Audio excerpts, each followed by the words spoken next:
I really wanted to like the Kindle Scribe. I wanted it to be a great device, and I wanted it to replace, I'm a big fan of like multi-use devices. I wanted it to replace a couple of my other devices, a Kindle and an iPad, and I don't want to present the wrong idea here. I think this is a great device. I think this is going to be the right device for some people, but I'm sending mine back. I tried to use it personally. I tried to make it fit in and do what I needed to do. It fell a little short with that. I thought it would be a good device for my wife. She also tried it and also decided it wasn't for her. I just want to make a video about what are some of the reasons, what are some of the things that kept this from being the device for us, and why it actually might still be a good device for you. Let's get right into it. Okay, so what I needed from this device, what I needed from the Kindle Scribe. I needed it to replace two devices for me. One of them was my Kindle keyboard, which is a very old device. It was made in 2010. I thought that was going to be kind of a stretch because I actually really love this device. I love my Kindle keyboard. I still use it all the stinking time. I made a video about why it might be the best Kindle to have in 2022. I'll probably make another version of that for 2023 because I still think it's one of the best Kindles. And so it was kind of a big order for a Kindle to have to try to replace that. So I was willing to give it some leniency on it. I'll talk a little bit about why it is not the best Kindle. If you're looking for an e-reading experience, it's just not the best one that there is. It's a great one. It's a really good one. It's adequate, but it isn't the best. We'll talk about why. Also, I use an iPad right now to take notes and to journal and to use it for work stuff and that kind of an idea. And I was hoping that the Kindle keyboard would be able to replace the iPad for that purpose. I don't really use my iPad for content, consumptions. I'm not watching a lot of videos or something like that. I'm really just using it for taking notes. And so I thought, you know what? I don't need the iPad for that. I could use maybe something like a Kindle Scribe. And this is the short of the video. It doesn't replace either device. Unfortunately, not for me. Again, it's adequate at taking notes, but it's not as good at my iPad at the things that my iPad can do and the ways that I use my iPad for taking notes. Look, here it is. I mentioned it in my previous video about the Kindle Scribe when I first got it, but it is lacking so many features that previous Kindles have had. They're claiming this is the best Kindle ever, but it doesn't have physical buttons for switching pages. That was a major one for me where I was like, man, it really needs to have physical buttons. I really like the tactile feedback. I really think that's important for a Kindle experience. The page is still slow to move when you're touching it, and I just don't like that.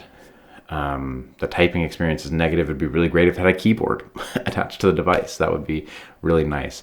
And it just misses in some of those categories. It's also not waterproof. It also doesn't have speakers. It also, et cetera, et cetera. There's so many pieces that it's just missing that previous Kindles have had. I think probably if you're looking for the best, just the best, like it has the backlight, it has all the things. If you're looking for the best Kindle experience right now, you can get that probably in the Oasis. That would probably be my recommendation for most people. If you don't care about all the extra features and you don't need the light, then the Kindle keyboard you can pick up for super cheap. I see them still all the time between $10 and $30, and I think buying one of those secondhand is potentially the way to go. If you're looking for the best Kindle, the best e-reading experience, you are not going to get that from the Kindle Scribe. It's a good one. It's adequate. It works. It's not the best. And so if you're looking for something that's the best, you're probably going for the Oasis, or you're probably going for the Kindle keyboard. And either way, it is cheaper than the Kindle Scribe by potentially quite a bit, potentially hundreds of dollars cheaper. So that's for me. I'm still going to stick to my Kindle keyboard. There are lots of reasons why. I like the weight, I like the size, I like the physical buttons, and I don't need the backlight. So the Kindle keyboard is more than adequate, and in fact better than the Kindle Scribe. The screen's too big, hard to hold on to, takes two hands. If you're reading in certain situations, like I said, it's great. It's a great device. But there are better Kindles out there. For me, where it fell short in the Scribe part is not the paper-like feel. I actually mentioned this in my previous video. I think it's the best paper-like feel that I have ever felt before. I've never used a Remarkable 2, but I used iPads and lots of paper-like screen protectors and pen tips and things like that. And I think it's really nice. It feels wonderful to write on. But it doesn't exist in a vacuum. If you're looking for the best note-taking experience as far as features and software and everything else, You can find that probably in lots of other devices. The Remarkable 2 is potentially better. There's Onyx devices that are better. The iPad itself has lots of software. I like to use Nebo or Note Shelf. Those are both really great apps. And the organizational systems behind those things are really, really good. The options, the colors, the ability to bring text in, the ability to recognize your handwriting. There's just so many pieces, PDFs. There's lots of things that you can do in those apps that you just can't do in the Kindle Scribe right now. Ultimately, for me, it just fell flat. It fell flat in options, and it fell flat in organization. Meaning folders weren't very easy to use. It's not easy to move notes from one folder to another. It's not easy to take one page out of a notebook and put it into another page, or like there's just the organization behind the whole thing was really, really inadequate. And it's not inadequate in the sense that like it couldn't be used or I couldn't use it or I couldn't make it work. But when I'm used to using the iPad and I'm used to be able to move notes around, I'm used to using different colors and highlighting things in different colors and different shades and all these different pieces, it was just a little bit missing. And then I started doing research on the Remarkable 2 and other devices that are like it. And I'll maybe link a video here. It just falls short. It's not as good at what it's doing as other devices are.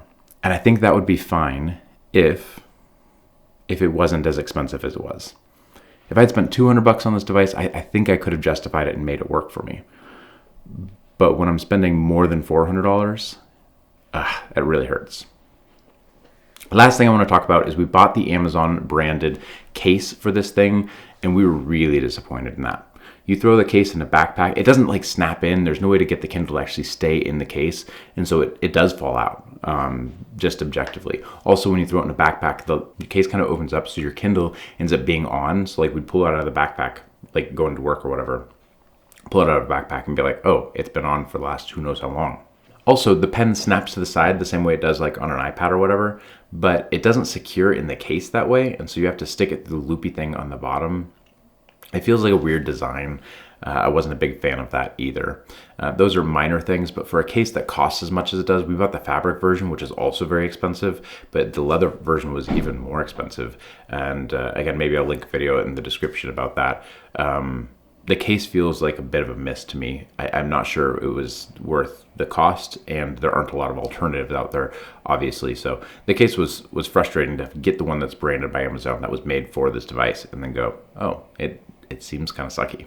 That's it for us. A lot of people are really happy with this device, and I'm really glad for them. I think this device might be for you. Maybe these shortcomings, they don't matter to you.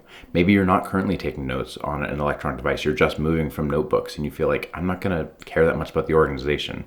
Or maybe you don't have a Kindle. Maybe you're moving up from a really old Kindle, a Paperwhite that doesn't have a backlight or something like that. This device might be great for you. It might be perfect for you. But for us, we're sending it back. Let us know what you think in the comments, and if you got some value out of this video, feel free to like and subscribe. We put out content surrounding books and learning all the time, and so if you'd like to subscribe, we'd certainly appreciate it. Thanks guys so much for watching, and as always, stay safe out there.